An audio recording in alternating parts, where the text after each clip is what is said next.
And thank you for the invitation to come and be with you all today. I'm Dale Matherly, the interim regional minister, and I have been here since very late November. I grew up in Tennessee, in the eastern part of the state, in Appalachia. Grew up in that region. I have served in Georgia, Indiana 3 times, Mid-America, which is Missouri, and for about the last dozen years, I was a senior minister at First Christian Church of Topeka. And I'm here, I don't know how long, but I am thankful for the opportunity to visit with you today, to preach, and I look forward to additional opportunities over time to come and be with you again. I believe that we can do more together than we can do apart. And that's why I think regional ministry is essential, and ways in which we can build relationship and imagine ways to go forward. I'm also thankful for the opportunity to be here because this is Brandon's 1-year anniversary. Celebrating with him. We share some common connections. Although we didn't know one another, we know lots of folks in common, and that's kind of how it is in the disciples' world, isn't it? You don't have to go too far before you can, instead of 6 degrees of separation, it's more like, I don't know, 2 maybe? So you can usually find your way. It is good to be with you. My spouse, Tracy, will be coming to Denver in May, at the end of this month, 21 days. But I'm not counting. I didn't do the hour count, but I am keeping track of days. We have 2 kids. Our daughter Haley works for the state of Kansas and the Volunteer Commission, and our son William is an engineer, and Haley works out of Topeka, and William is an engineer, newly graduated from Kansas State University, and works for a company, offices out of Boulder actually, but spends most of his time on the road. As we gather today, our reading comes from Acts chapter 3, beginning in verse 1. Hear what the Spirit has to say to the church. One day, Peter and John were going up to the temple at the hour of prayer at 3 o'clock in the afternoon, and a man lame from birth was being carried in. People would lay him daily at the gate of the temple called the Beautiful Gate, so that he could ask for alms from those entering the temple. When he saw Peter and John about to go into the temple, he asked them for alms. Peter looked intently at him, as did John, and said, "Look at us." And he fixed his attention on them, expecting to receive something from them. Peter said, "I have no silver or gold, but what I have, I give you. In the name of Jesus Christ of Nazareth, stand up and walk." And he took him by the right hand and raised him up, and immediately his feet and ankles were made strong. Jumping up, he stood and began to walk, and he entered the temple with them, walking and leaping and praising God. All the people saw him walking and praising God, and they recognized him as the one who used to sit and ask for alms at the Beautiful Gate of the temple. And they were filled with wonder and astonishment at what had happened to him.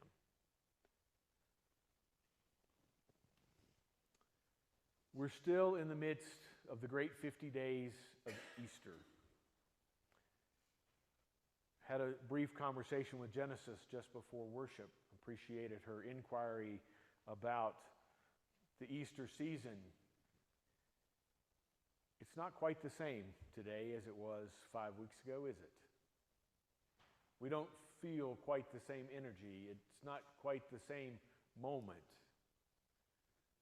And it kind of, oftentimes, Easter, the season, as we transition from Easter Day to Pentecost, it kind of just goes back and finds its normal routine again. But really every Sunday is a little Easter. We celebrate resurrection.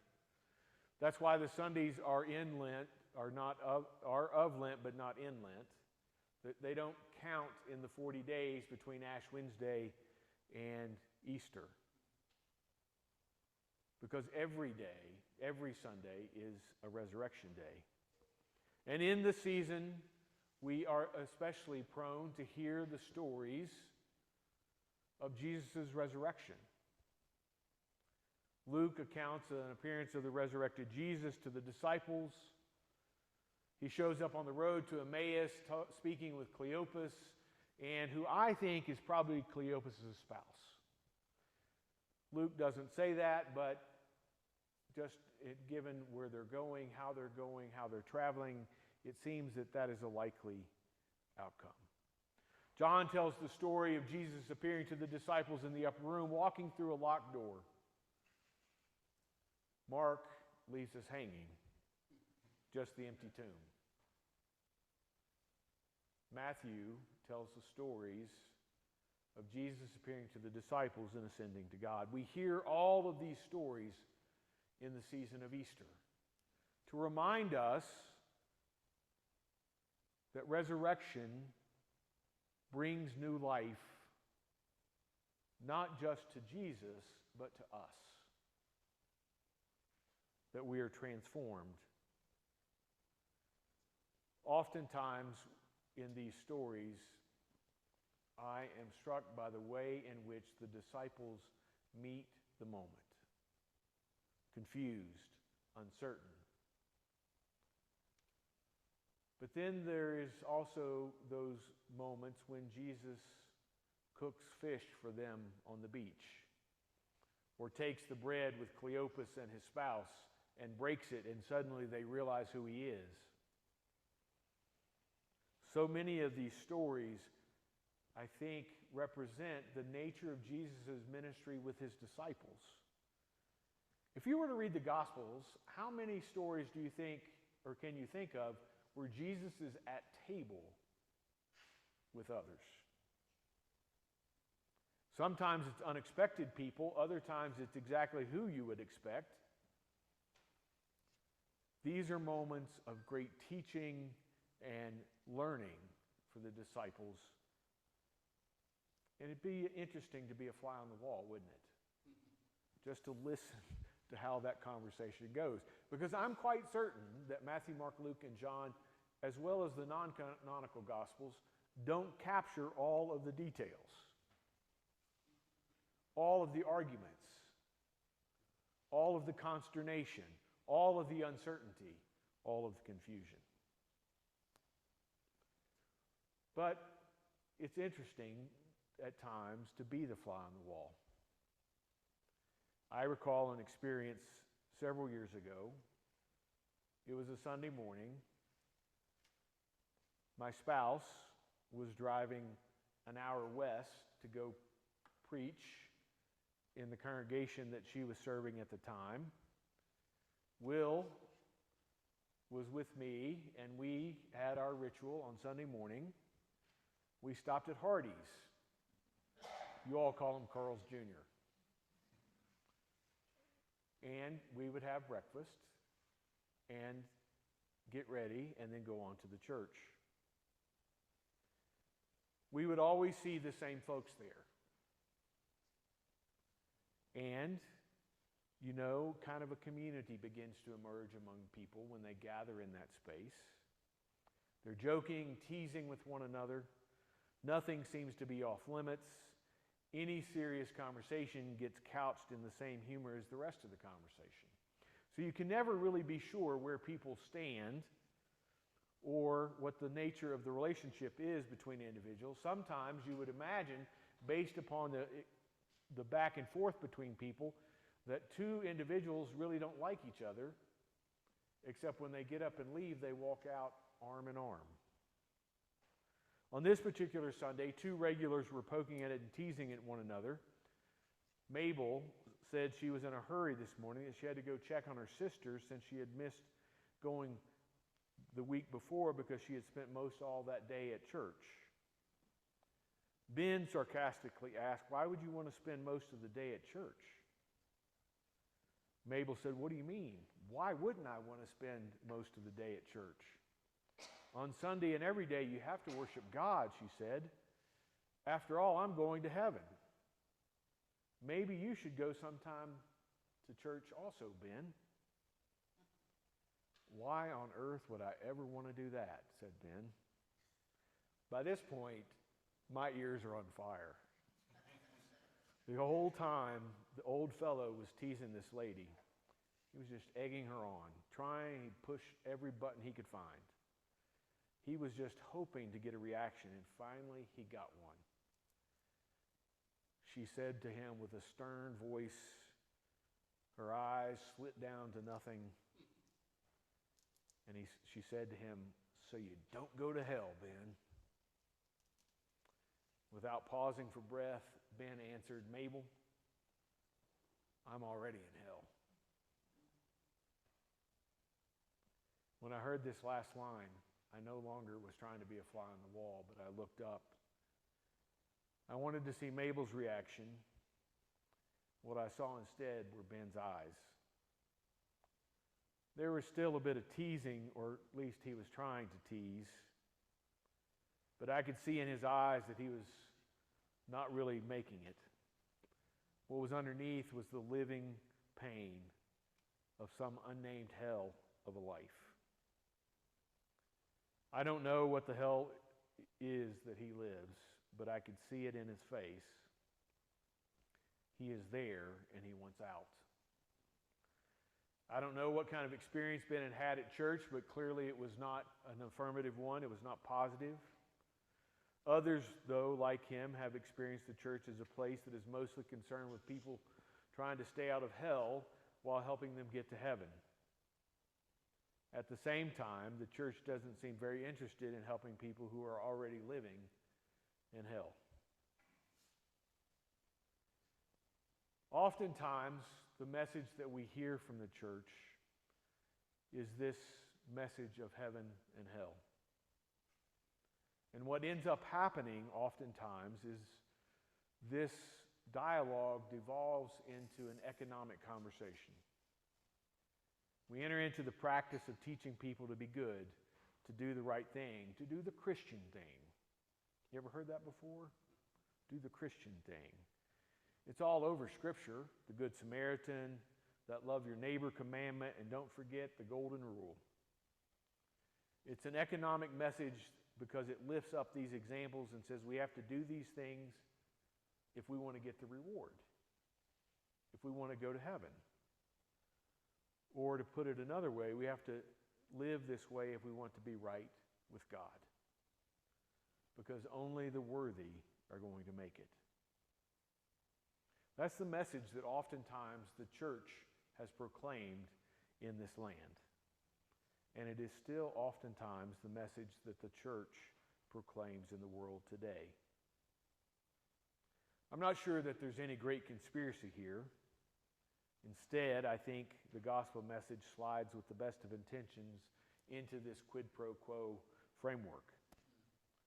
It happens as we learn about being a good neighbor and being a part of the family or a community. What parent has not used "be good or else"? You know the one. Dale, if you don't behave, you won't get to go over to Jimmy's house to play. We learn about the rewards of working hard. We get a paycheck. There's the feelings of accomplishment and pride. We teach our children and know all too well ourselves that if we don't behave or take care of our responsibilities, then there will be consequences. They will be negative. Somewhere along the way, this message gets translated into, at least as my grandmother used to put it, Dale, if you don't behave, you won't get to go to heaven. We learn it so well that we come to expect in all of life that the hardworking and righteous will be rewarded and the unrighteous will be punished. Then we begin to see those experiencing success as being righteous and those living in hardship as being unrighteous. When we are experiencing hardship or suffering ourselves, we even sometimes wonder what we have done to deserve such impacts.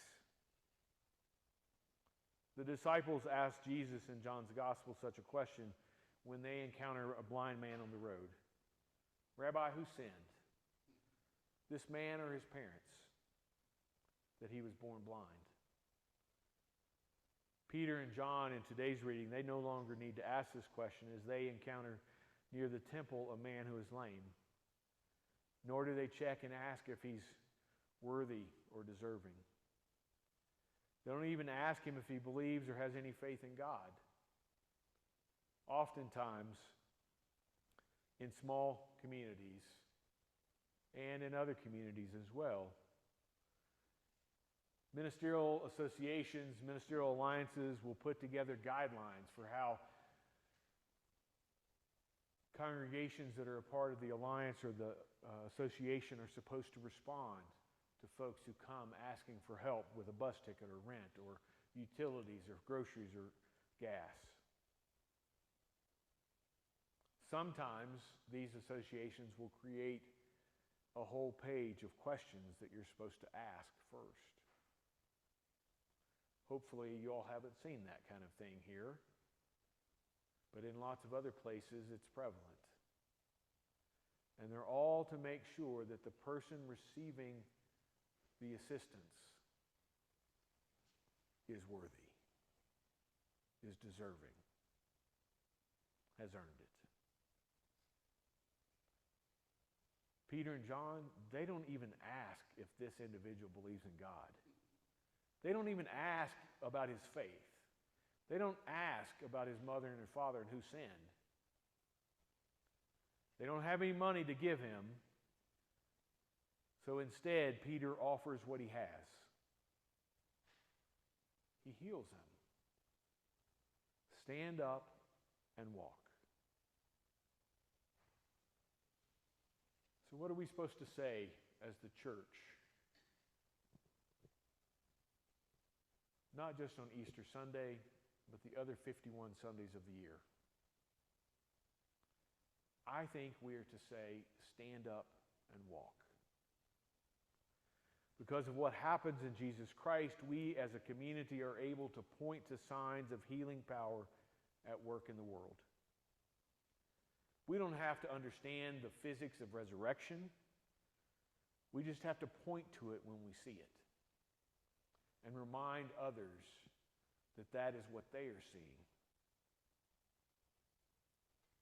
Oftentimes, we as the church find ourselves in positions where we are lamenting our circumstances and their situation. And we're trying to figure out ways to survive. We're trying to figure out ways to go back to what we used to look like. Sometimes that's 10 years, 20 years, 30 years, 40 years, or 50 years. And we wonder what we've done wrong to end up in this place. I think we're asking the wrong questions in that process. Because those are questions about survival. Those are questions like the man asking for alms of everyone who passes by. What God gives us in the resurrection is the power to be good news in the world. Our message as the church is stand up and walk. Our message as the church is be healed, live in wholeness, recognize that you are loved and that all around you are God's beloved. On September 4th, 1957, Elizabeth Eckford was one of the first African American students to integrate Central High School in Little Rock, Arkansas. I always pay attention to this story because my mentor in ministry in Georgia, John Richardson, was a student at Central High School in Little Rock, Arkansas in 1957. I can't tell you how many times I heard John tell stories about this experience. Several years ago, there was a photo expose recounting September 4th, 1957. And in looking at the photographs, what struck me was not Miss Eckford. What struck me is the hate and contempt of the white faces looking on. I think of the police dogs, the fire hoses, marchers singing, protesters cursing, the Ku Klux Klan, lynchings, assassinations, 4 black girls laying in the blasted rubble of a Birmingham church. In 1997, another picture of Miss Eckford appeared in the Little Rock paper. With her was Hazel Bryan, one of the white faces in the picture from 1957. The caption read, "Elizabeth Eckford is no longer terrified of white people's hatred. Hazel Bryan is no longer fascinated with hate, can no longer recall what she was afraid of, wants to offer history of a picture of a changed self, a picture of a healed woman and a healed relationship." We cannot simply be a community that offers suffering people kind words of empathy when Ben is living in hell. We can no longer be a community that offers suffering people kind words of empathy when our neighbor is excluded from the community. We can no longer be a community that offers suffering people kind words of empathy when so many are met with hatred and exclusion. In the New Testament, healing represents an indication of the presence of God's kingdom. In the season of Easter, we need to point to the transforming work of God that is ongoing in the world. As the church, we need to be agents of such transformation, of such healing, of bringing hope into the midst of the world.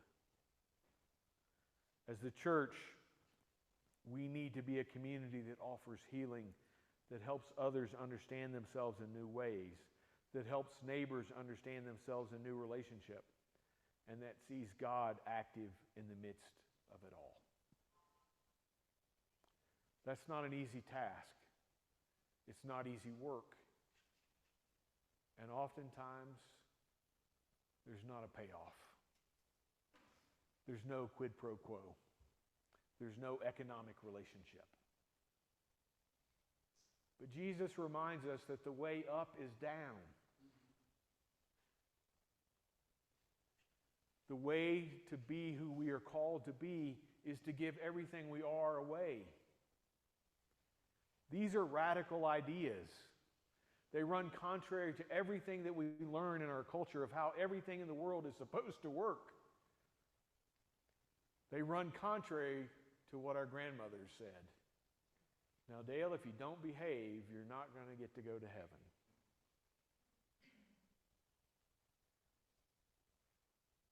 But the world does not know the gospel. And as faithful as my grandmother was, I don't think she did either. At least not the gospel that I know. When we step out of the economic understanding of the gospel, when we get away from that quid pro quo, we can proclaim a message of acceptance, of love, of welcome. We can go and find the broken breaches in our communities and stand in the gap and be a voice that speaks to possibility, that imagines tomorrow a different way from today. This is my definition of hope. Imagining tomorrow differently from today and walking towards it. No guarantee that everything's going to be okay. That's optimism, not hope. Hope imagines tomorrow being differently and walking towards it. Hope is the stuff of God. Optimism and the promise that everything's going to turn out okay, that's the myth that our culture and our society, and our world tells us. When we step out of that economic relationship of understanding the gospel, we begin to see new patterns of living in relationship to oneself and to others. Our purpose as the church is to be a healing community, not so that we can get to heaven, but because Ben is living in hell. And we've witnessed the kingdom of God in the resurrection of Jesus Christ. Every Sunday is a little bit of resurrection. Easter was a grand day, wasn't it? What are we to do now? Peter shows us this example in Acts 3. We don't check someone's pedigree of faith. We don't test to see if they're worthy. We don't go through the page-long checklist that some people want us to go through. As the church, what we are to do is to follow Peter's example and offer healing. His words need to be our words. Stand up and walk.